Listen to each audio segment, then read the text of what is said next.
What is it that you wanted to tell the court on the 27th of November 2020? Manje kokwesibili kombuzo ngabe yini bufisa ukuthi uyijeleke inkosi enkantolo? Not going to repeat our objections already on record.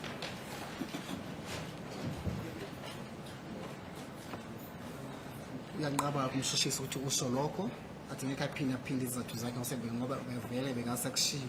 Thank you, madam. I'm not referring to the record now. I'm talking to you. This is within your own personal experience, not so, of what happened on the 27th of November 2020, not so. That is what you personally went through. Ummeli athi manje akakhulumi ngokushicilelwe phansi kepha ukukhuluma mayelana nesipilweni sakho owahlangabezana naso ke ngesikhathi boqhamuka ngaphambi kwenkantolo ngelanga la nge-27 zaka October wena mathupha uthi ngabe mhlambi yini eyenzeka. Not so. Nge-20 akusinjalo yini? Kunjalo. That is so? Yes. Let's put the record aside. Athi cethu sime kancane ngalokho kushicilelwe sikhohlwe nje ngakho kwesikhashana.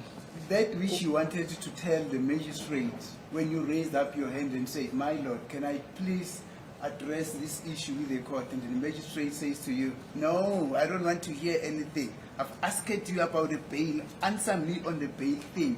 That which the magistrate was shutting you out, what is it that you wanted to tell him?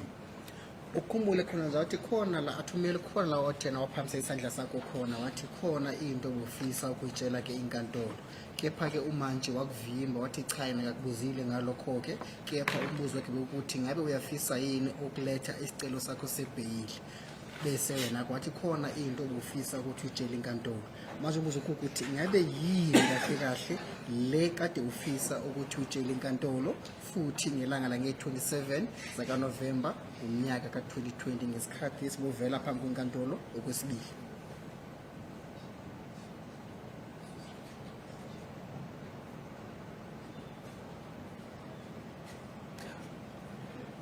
Inkantolo ngangifuna ukuyitshena ukuthi ngangifuna ukuyitshena lokho engangifuna ukuyitshena khona from ngo-October ukuthi mina lamaphoyisa alokho angibopha ngey'teti alokho aqhubeka angishaya. So I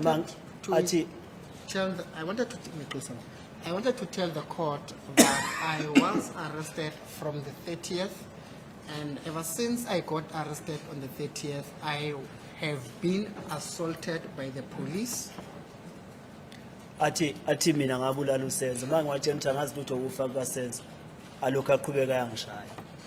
I wanted to tell the court that the police, they asked me about the death of Senzo Meyiwa, and as soon as I informed them that I don't know anything about the death of Senzo Meyiwa, they then kept on assaulting me. Nange-5 lokho eqhubeke lokho ephinde ngishaya futhi. Even on the 5th, they proceeded in assaulting me. Umagistrate angifuna ukumtshela ngokushawa kwami kuleli icala engibhekene nalo. I wanted to tell the court about the assaults that I experienced from the case that I was facing. Thank you.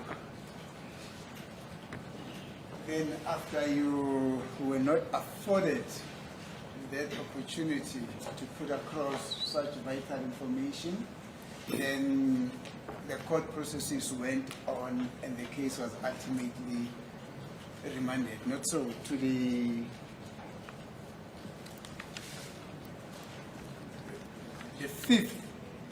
5 March 2021 for your third appearances, not so. Athi ke ngemuva ukuthi wena kungasithulile isikhathi sokuthi usho lokho kade ufisa ukutshela inkosi enkantolo nenkantolo inkantolo yaqhubeka nokwenza kumsebenzi wayo ke ngelanga leliyana ke bese ngemuva kwalo bahlehlisela ilanga lange-5 zaka March ngomnyaka 2021 akusinjalo Kunjalo. That is so. Thank you. No, don't worry. We won't say anything about the date of the 5th of March 2021. Don't worry. We're going to something else now. Luleka ngoba akunalutho sokukhuluma ngelanga lange-5 zaka March kepha khona ke into sothi sikhuluma. Thank you. Yeah.